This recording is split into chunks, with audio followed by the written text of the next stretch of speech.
Jumat 19 November pukul 8 malam live di Kompas TV.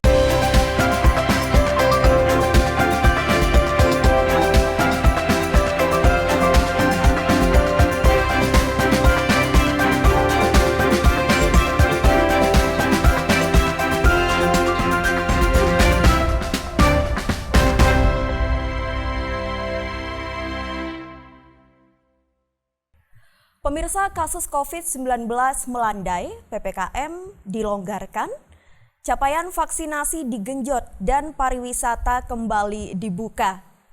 Kabupaten Jember merupakan salah satu kabupaten dengan kasus COVID-19 yang menurun dan sempat berada di PPKM level 1. Kini saatnya kembali membangkitkan sektor pariwisata yang ada di Jember yang sempat terpuruk. Lalu seperti apa strategi atau langkah apa yang akan diambil oleh pemerintah Kabupaten Jember dalam hal membangkitkan sektor pariwisata di tengah pandemi yang fluktuatif? Kita akan membahasnya selama 30 menit ke depan bersama saya Prima Ervantari.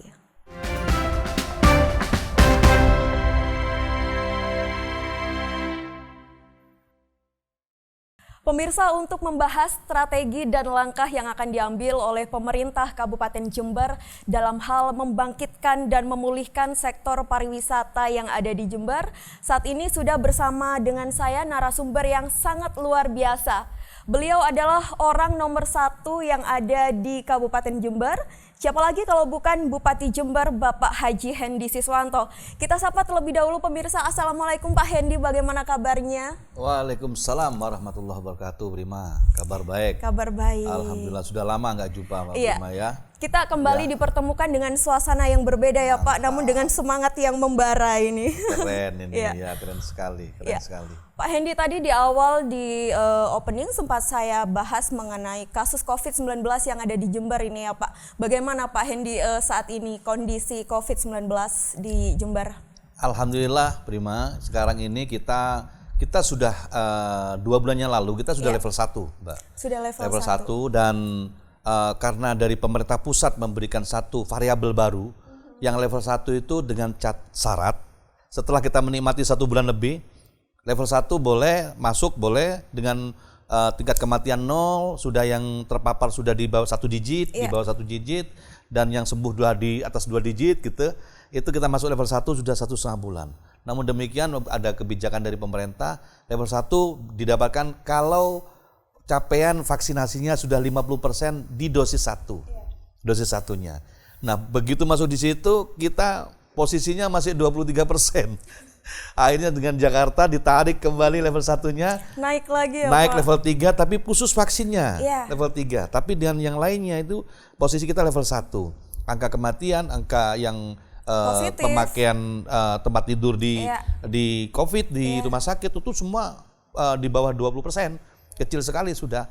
Dan yang hebatnya di Jember ini di Jember nih, kita harus puji sendiri dong biar kita punya motivasi. Betul kan. Sekali, Pak di Jember itu dengan vaksin yang cuma 21% saja capaiannya, kita sudah bisa level 1. Artinya masyarakat Jember sudah patuh pakai pakai masker, sudah jaga jarak, sudah prokes, sudah dimainkan semua sama masyarakat Jember. Ini bagus sudah. Tinggal vaksin saja.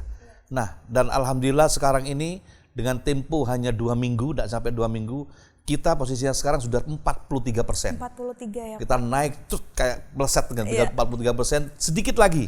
Ayo ke masyarakat Jember ini kesempatan yang mulia ini berjumpa Mbak Prima dan teman-teman semua. Siapa yang belum vaksin segera datang ke puskesmas, ke kades, ke camat atau ke kami langsung, silakan, atau kirim surat ke kami. Siapapun yang daftar, terutama lansia, monggo vaksin. Sebentar lagi kita sudah masuk level 1 lagi dan insya Allah perekonomian akan segera bangkit lebih cepat lagi. Betul sekali, apalagi terkait halnya dengan sektor pariwisata ya Pak Hendy ya. Jelas, seperti yang kita tahu potensi pariwisata yang ada di Jember ini sangat banyak sekali. Salah satunya ada pantai, kemudian air terjun, pegunungan, perkebunan dan lain sebagainya. Nah ini strategi yang bagaimana Pak Hendy yang akan diambil oleh pemerintah Kabupaten Jember dalam hal membangkitkan dan juga memulihkan pariwisata Pak? Ya, pertama ya kita jangan terlalu berpikir terlalu jauh sekarang karena sekarang ada COVID masih. COVID masih belum dicabut, masih ada. Mudah-mudahan dicabut segera oleh Allah Subhanahu wa taala ya. Amin. Amin ya rabbal alamin. Kita punya penduduk 2,5 juta lebih. Kita punya gunung, punya pantai katanya Mbak Prima tadi, punya semua, kebun ada semua, sungai kita punya semuanya. Itu semua adalah tempat-tempat lokasi wisata sebenarnya. Di samping wisata-wisata yang kita miliki, seperti ada Rembangan, Megalitikum, terus ada Terjun Tancak, Batu Ulo, Papuma, Puger, macam-macam lah. Love itu semua ada kita punya, berpuluh-puluh kita punya. Terus bagaimana strategi kita? Pertama, yang jelas kami harus memperbaiki infrastruktur dulu. Jalan sampai menuju lokasi-lokasi wisata harus bagus. Yang kedua yang harus kami lakukan Mbak Prima, itu adalah membuat lokasi-lokasi wisata itu menjadi bersih dulu. Ya, menjadi bersih dulu lokasi-lokasi wisata itu. Dan yang sekarang yang sedang kita atur, bahwa seluruh wisata harapan kami semua tidak bayar. Semua tidak bayar, masuk ya, aja Pak? Semuanya. Wow. Ini sekarang sedang diprogram nih, jangan diiyakan dulu nih ya masyarakat. Ini masih menjadi rahasia ini ya Pak masih Hendy. Rahasia nih, tapi sedang karena ditanya kami strateginya, itu akan tidak akan kita lakukan pembayaran. Kami sedang menghitung ini.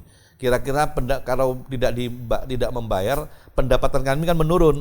Ini kan pendapatan distribusi tiket itu kan biaya untuk bisa masuk PAD juga pendapatan gitu. Nanti kami hitung kompensasi korelasinya apa ini dengan tiket tidak membayar semua, tapi ada UMKM yang bekerja di situ akan mendapatkan retribusi dari situ.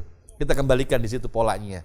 Tapi kita harus mendapatkan dua macam, gratis untuk masyarakat, UMKM-nya buat tumbuh, di situ terjadi transaksi pembelian, di situ ada biaya distribusi para UMKM di lokasi-lokasi wisata.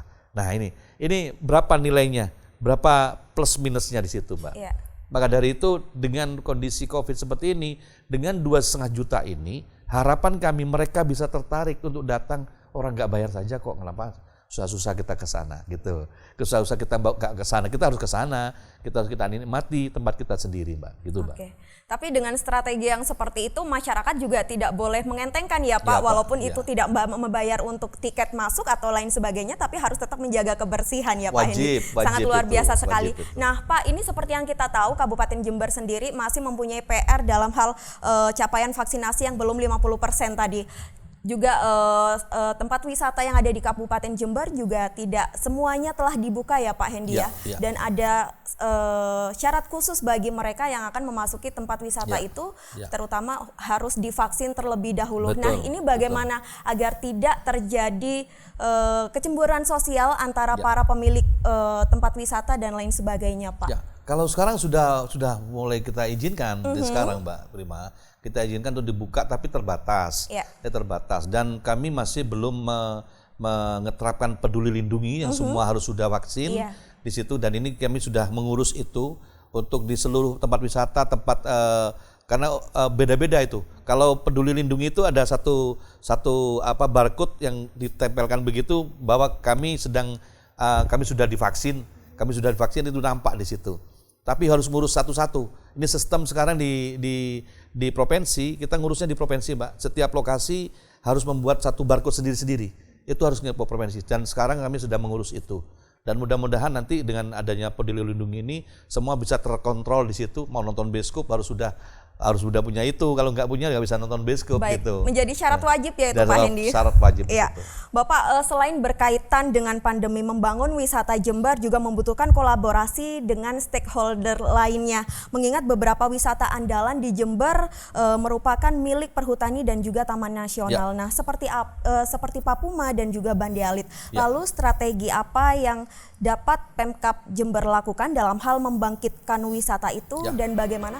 Jawabannya setelah jeda pariwara berikut Pak Hendy. Pemirsa tetaplah bersama kami di Dialog.